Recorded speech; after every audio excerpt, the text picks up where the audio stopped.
Why is returning to Yu-Gi-Oh so hard? I actually made a video about this fairly recently, and I didn't want to watch this video until that video was already like done. So let's see. If you've spent any amount of time around Yu-Gi-Oh players, you've probably noticed something strange. Yeah? If you ask 10 different people when the game was at its best, you'll probably get 10 different answers. Some players swear by GOAT format, with its simpler rules and more back and forth resource I management. feel like most people that say this haven't actually played it. I don't know why. I have the feeling that most people that say like, yeah, GOAT format was the best and whatever, haven't actually played it. I don't know why. I have that feeling. Others will say Edison is the best, with just enough complexity and depth to make the game strategic without it being overwhelming. Some To me, that's like probably the correct answer when people like, to me there is a correct answer. It's probably this, but maybe I'm biased. I don't know. will say hat format is the best, or toss, and yes, believe it or not, some will even argue that modern Yu-Gi-Oh is the best the game has ever been. Josh format was the best format. Yes. Justice Hunters, that was the best. That was peak. Yeah, no. It's just nostalgia for simpler times that isn't realistic. Yeah, of course. Some people don't even miss Yu-Gi-Oh. People have never played Yu-Gi-Oh. They just miss being 10 years old.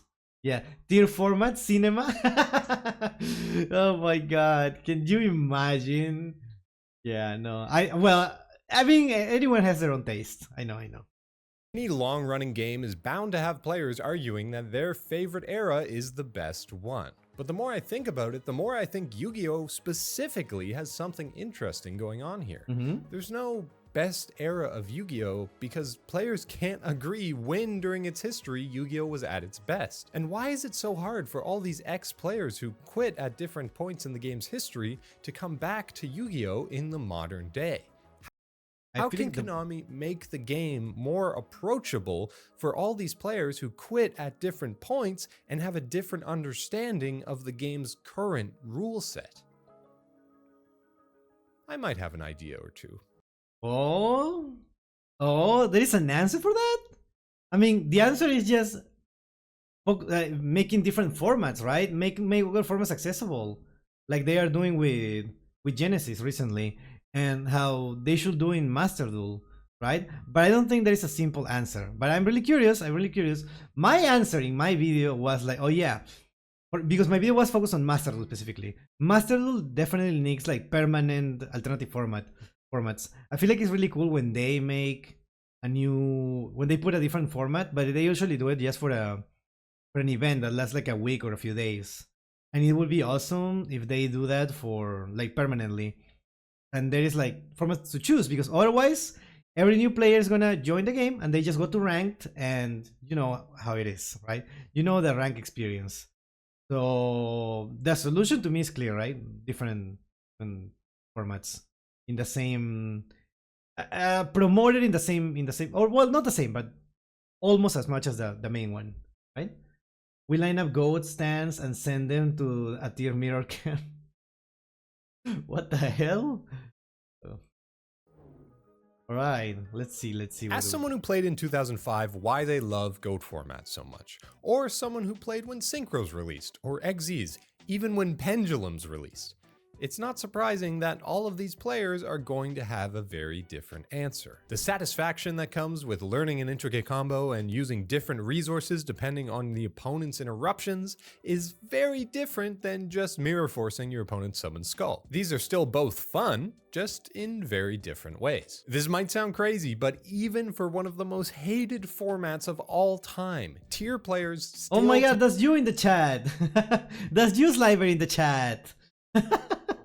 There's no way this is an actual thing. Tell me how much they enjoyed resolving these giant chain links and showing their mastery of the game's rules to ensure the better player would always win. None of these players are wrong. None of them are remembering the game incorrectly. They're just remembering the time when they personally had the most fun with Yu-Gi-Oh! Some older players understandably feel like their favorite format is the last time Yu-Gi-Oh! Still felt like Yu-Gi-Oh!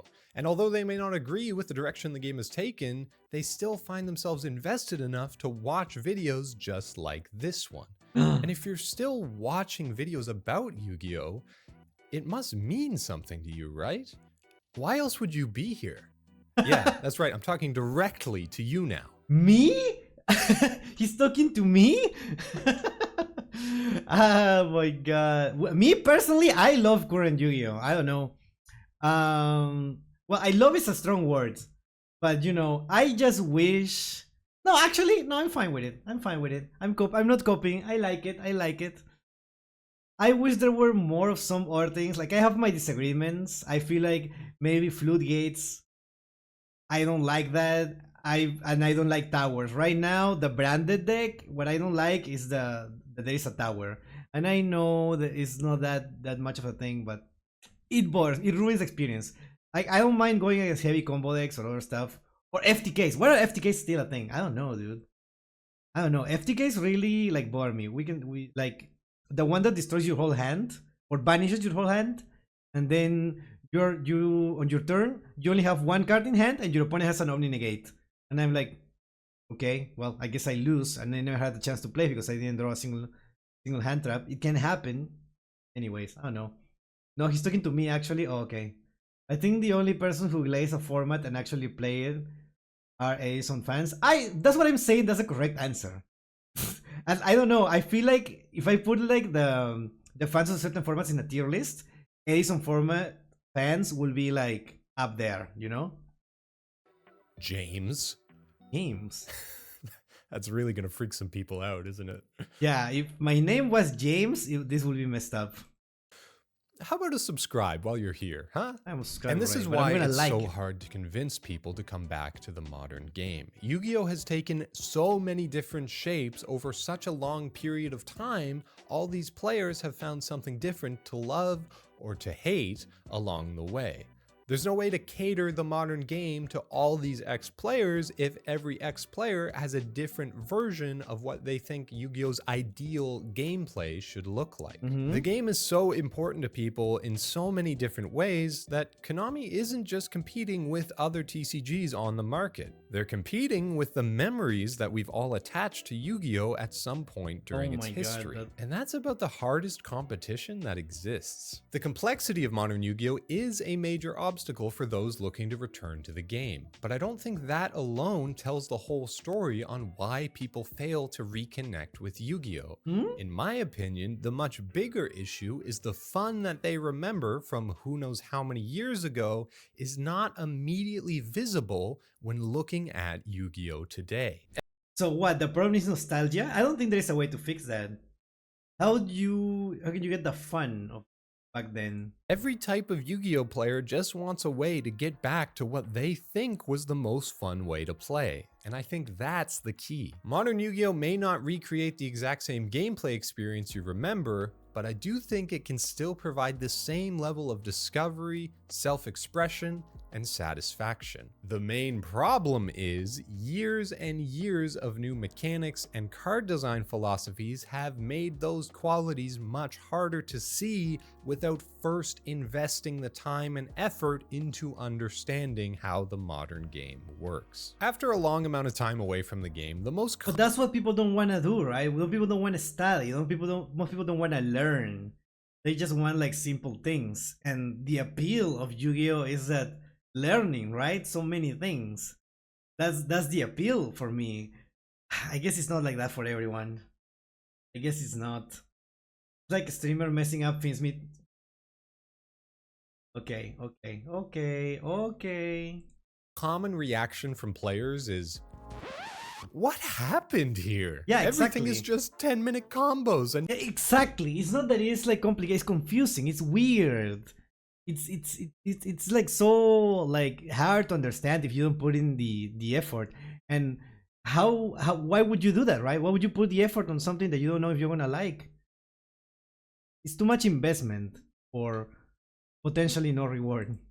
infinite negates. How am I supposed to play at all if every card has 3 effects that activate in the hand, the graveyard, and even the banish pile? The turns are 20 minutes long, and I'm staring down 5 monsters with walls of text on them before I've even had the chance to play a single card. And I do understand that perspective. Yeah. If you're a returning player, that reaction is completely reasonable. The game has changed an enormous amount, and it does very little to show you where to start if you are returning to the game. But it's important to remember these types of complaints have existed for basically as Oh? long as Yu-Gi-Oh has. Yeah, in competitive, but most people just play however they want it. That's the issue, that they don't really know. They have their own version of like an idealized Yu-Gi-Oh, which is not about Yu-Gi-Oh, it's about being a child. Anyone who only You're not a child anymore. played starter deck Yugi and Kaiba was horrified to return a few years later and see the power creep of cards like BLS. The introduction of synchros also turned off plenty of players who tried to come back, since they were more complicated to summon and also more powerful than anything that came before them. If you really think about it, it's easier to summon a generic synchro or a generic Xyz than some other conditions like this one. I don't know. Or getting fusions when you need, or rituals when you need specific stuff. I don't know. You needed to use them if you wanted to win, and it also didn't help that they were very expensive at the time of their release. Well, By that's the a time different thing. Xyz arrived, it now meant that anyone coming back had 2 new summoning mechanics to learn, and most players just didn't want to bother. And I know this doesn't fully excuse how complicated modern Yu-Gi-Oh has become, but for the core player base, these were small incremental changes that were made over years and slowly evolved the gameplay into something fresh and new. For a returning player, it feels more like a laundry list of homework that you have to catch up on before you're even allowed to try to play the game anymore. So the problem isn't only that modern Yu-Gi-Oh doesn't show players the fun they remember when they try to come back.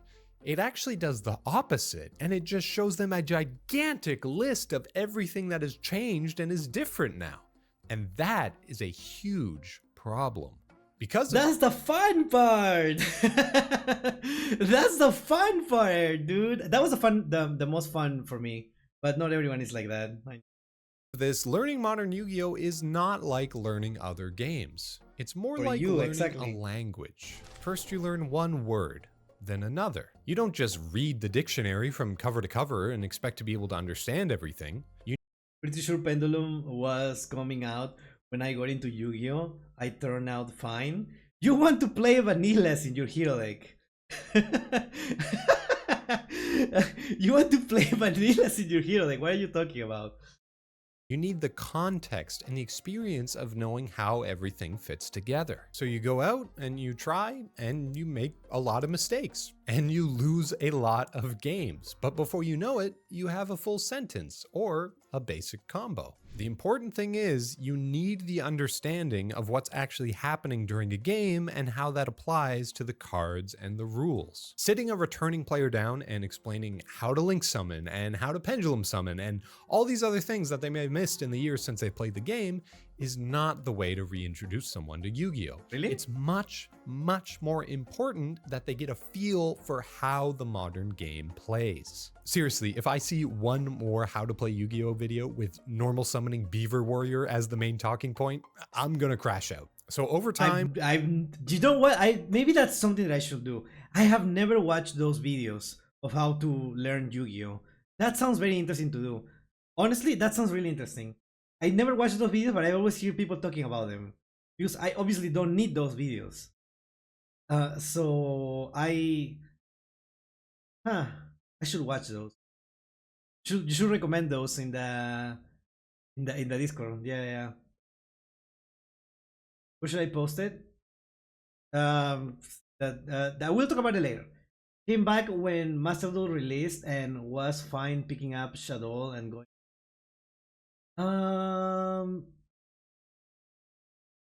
Came back when masterduel released, picking up Shadow.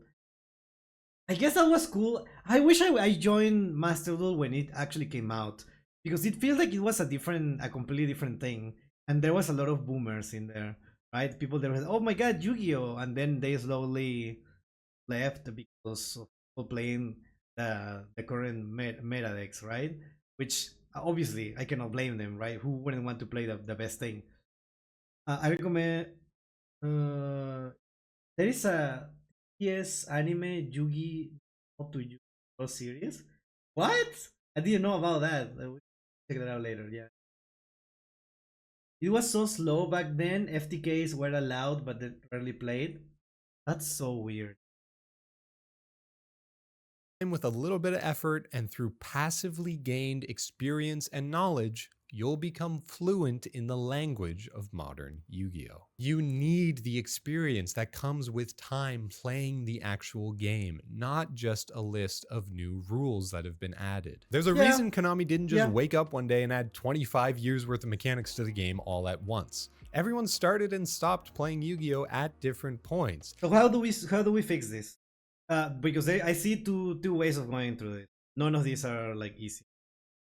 The first one is like if you're inviting someone to play with, like I have a friend, I like IRL or whatever, and I made them build a deck for we play progression basically, right? We play progression with a friend, right? We basically do that, and we slowly introduce to more complex cards, more complex mechanics, or not that the mechanics are complex, but like newer mechanics, and they get stack up like more and more mechanics, and we're learning things like that. We do that, which is obviously not viable, and the other one is having like a story mode or something in Master. There is, right, in Legacy of the Duelist. I think there is something like exactly that. You learn little by little, but that's the solution. And I know when you start playing, you're not going to understand every single card and effect that's going off all in the beginning. But that's okay. At this point, if you learn one new thing from a game you play, that is winning. It's no wonder it's completely overwhelming to try to return to the game. These players are missing out on years of experience and knowledge that's gained slowly through just playing the game and practicing. Yes, I agree. I agree. And for the people who have been doing this, it's really difficult to relate to someone who doesn't know anything about it. So yeah, I see it. Once stuff like Master Duel Meta started picking up steam, it ruined the game for returning players because Rookie was full of tier 1. That was the highest ranked, and you could get there with trash. Years of not showering. So true. So true. And that is something you are not going to make up for by coming back and doing classroom style rule quizzes. A board state can be completely incomprehensible to someone returning to the game after a decade away. But that same board can be easily digested by a player who's had years to slowly learn all the new cards and effects one by one as they release. And I know this can be frustrating and feel like it's intentionally designed to keep new and returning players out of the game forever. But that's not actually the case. This slow, accumulated change over time is actually what has kept Yu-Gi-Oh! Alive for so long. Fundamental changes to how players are able to approach the game are constantly being made, whether it's with synchros and XZs, pendulums and links, or even just changes to the ban list and new card releases that reach into new design spaces. And although I do understand wanting to go back to the simpler days of T-set and pass, it's important to understand that every successful game needs to be able to grow and change. If Yu-Gi-Oh! Would have stayed the same as it was back in 2002, most people would have long since left it behind. New archetypes, new card types, new effects.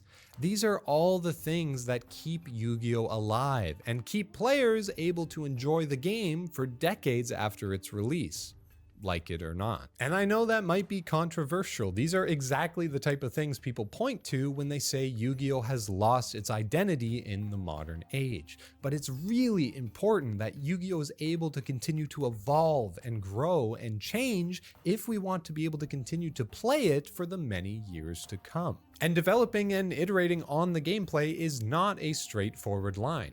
Yu-Gi-Oh! Has made some mistakes along the way. There's been cards that have been designed and are incredibly frustrating to play against, and there's been formats that have been bad for the overall health of the game.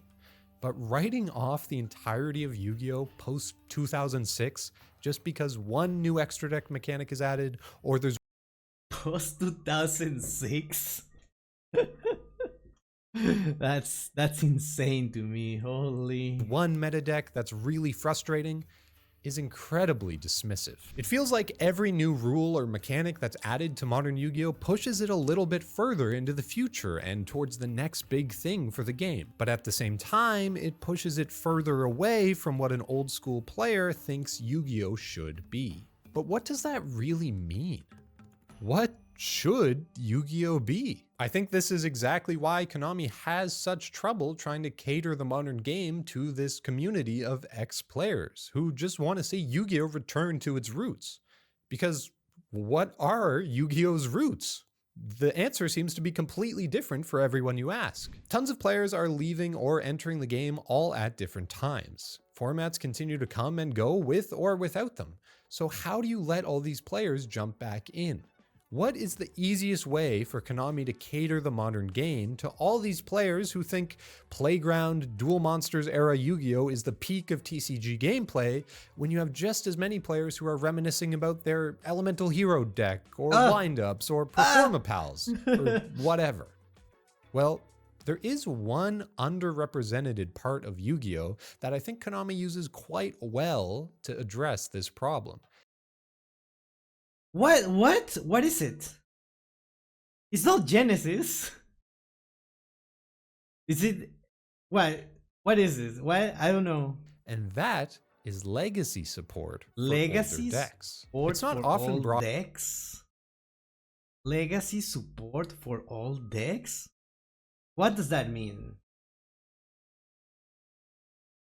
Legacy?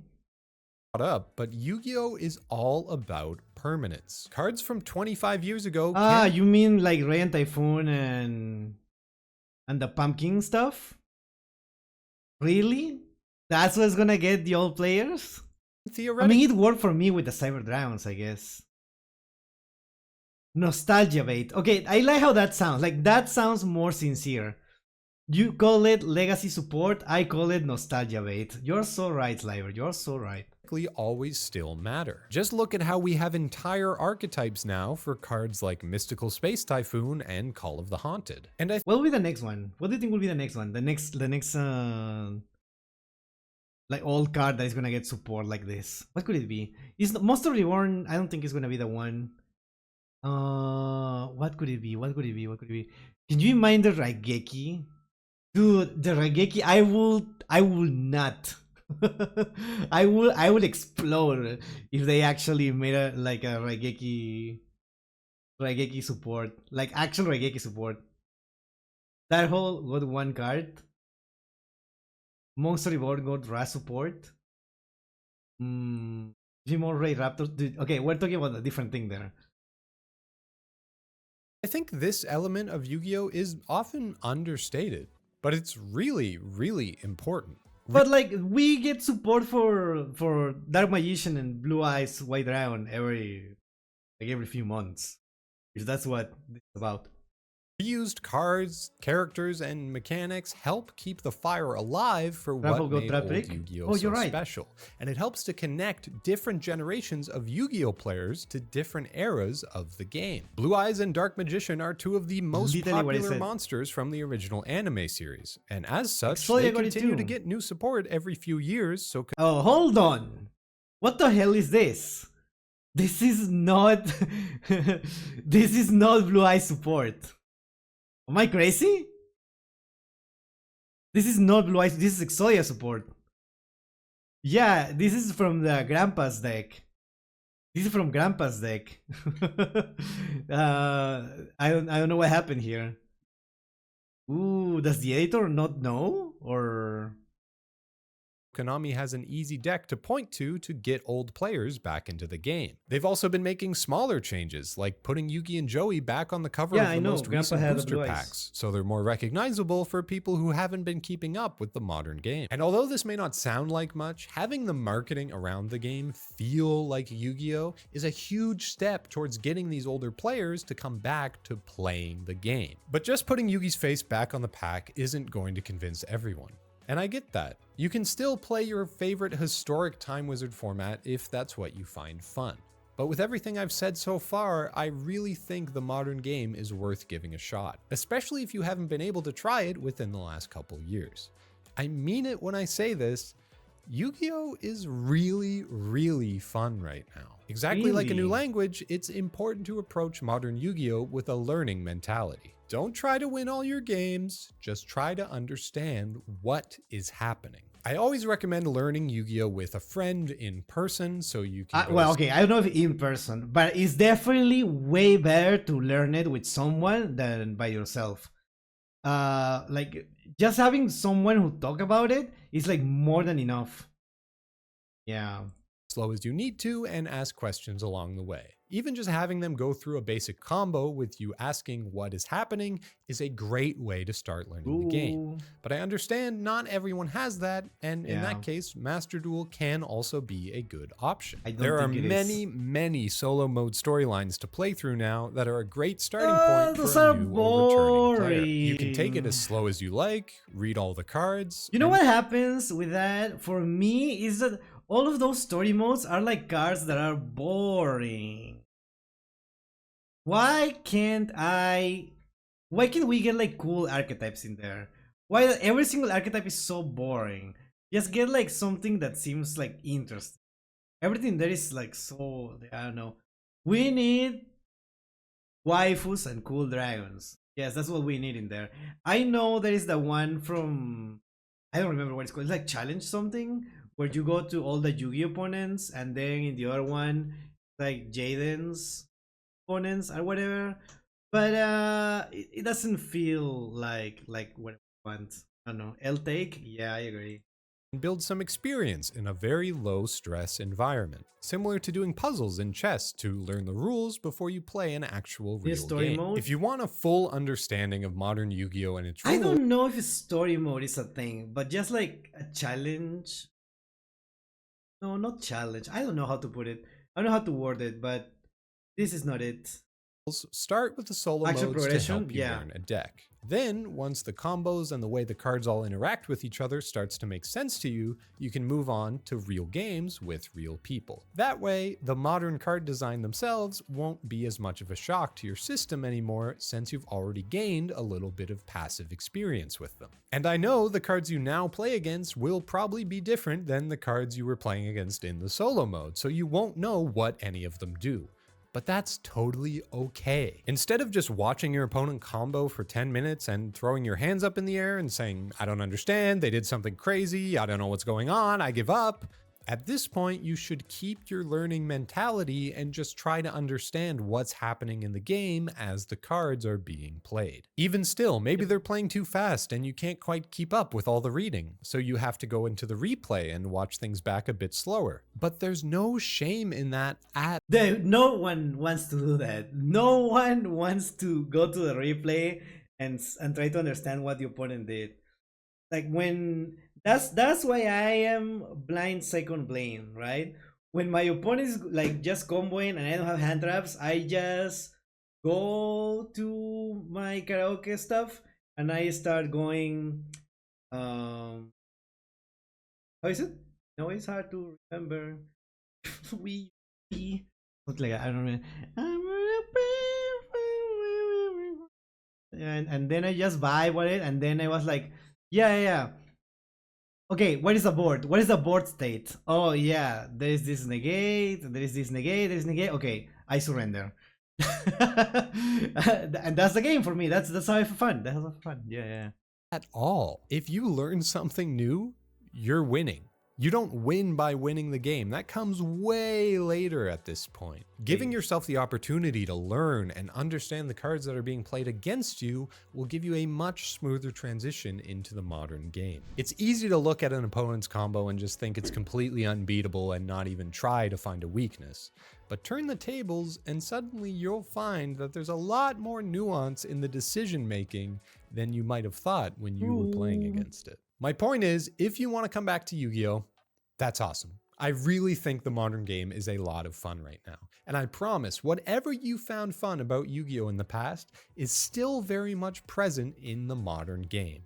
You just have to take a little bit of time and effort to learn the new language before you're able to see it again. But at the end of the day, I know some players will always just genuinely prefer the older style of Yu-Gi-Oh's gameplay, and that's totally valid. This judgment, though, is also shaped by more than just the game design itself. It's also carrying these memories and experiences that we've attached in our mind to our favorite era of Yu-Gi-Oh! When we do these comparisons of modern Yu-Gi-Oh! To past formats, it's really difficult to separate the practical gameplay experience from the memories we created while we were playing it. It's a feeling we've all experienced when we stopped feeling like a beginner and we became fluent in the language of Yu-Gi-Oh! Okay, that is And it's really a fluency nice. that That is may really not nice. feel so important now that the game has changed so much, but I promise it's a feeling that can be recaptured with a little bit of time and effort. So what is the solution? Konami could reboot Yu-Gi-Oh! Starting tomorrow, a brand new GOAT format with tons of new cards, better balanced gameplay, 30... Didn't they already do that with Rush Duel? Wasn't that literally Rush Duel? They rebooted the game and they slowly started adding cards and more mechanics. They literally did that. They just didn't release it outside of Japan. 30 meta decks that are all equally powerful, and I'm sure some players would enjoy that, but it still wouldn't represent the ideal Yu-Gi-Oh! Experience And for it's every good? single player. I wouldn't go that The far. reason Yu-Gi-Oh! Has had so many different best formats over its lifespan is because there's been so many new and unique changes to discover and play with as the game has evolved. And I don't think that's something that's ever really going to change. Every major update that The real question is why I always open Striker or Lemnis Gate going second when I can't even activate it. So you can discard it with your droplet or your Red Typhoon Vision. Yeah. pushed players away also at the same time became someone else's introduction to the game, and let that new player experience their breakthrough Yu-Gi-Oh! Moment the same way you did all those years ago. The truth is, returning players who are able to give the modern game a shot are able to fall in love with Yu-Gi-Oh! In That's a me! brand new way. That's me. He's To talking them, about me. This isn't some complicated version of a game that used to be more strategic or better or whatever. This is just Yu-Gi-Oh! As they know and love it. If nothing else, I want you to remember this. The next best era of Yu-Gi-Oh! For you starts on the day you're able to walk into your local card shop No, shut up. and Don't. duel. No, I'm not gonna go outside. I'm so sorry. Thanks for watching. That's where you lost me. That's where you lost me. that's where you lost me. When you want me to go like outside, that's asking too much. But yeah, very cool video. Interesting. Very interesting. The legacy support is something that I think like we can we can explore more and we can talk more. There is definitely a really cool thing here. So yeah, let me know which cards would you like to see more legacy support in the comments. For me, it would be Raigeki, obviously. Dude, I want to see some kind of, or okay, maybe not Raigeki, right? But what if a lightning vortex? Because Raigeki doesn't do anything at this point. It's just to eat one negate, right? It's gonna get negated if like the opponent's monsters are can be affected by it, because I feel like right now they probably cannot be destroyed and stuff or return, or it's probably better for them to go to the graveyard. Who knows, right? So, but maybe there is a way to make it work, or maybe with something else. That would be, or imagine Fisher, maybe Fisher, or like, where's the card that is equipped that gets something from the graveyard? Nah, that's probably the same as of the Haunted. But yeah, something like that with hand rips. Port of Greed archetype. Wait, hold on. No. They just come out. It just came out. There is this new deck that they just got announced that is just drawing cards. Like every time that you no, how is it? I remember, but meeting certain conditions, you just draw cards, and you cannot add cards from your deck anymore for the rest of the duel. You just draw cards. And when your opponent will search something, instead of like searching, they just draw one card. So the whole deck becomes random. It's so funny. It is so funny. Oh yeah, and all those cards, all the monsters have an effect that you can like special summon them if they are drawn or something like that. It is really funny. So yeah, let me know if what would be a good archetype to, or a good card to make an archetype based on them. So yeah, thank you.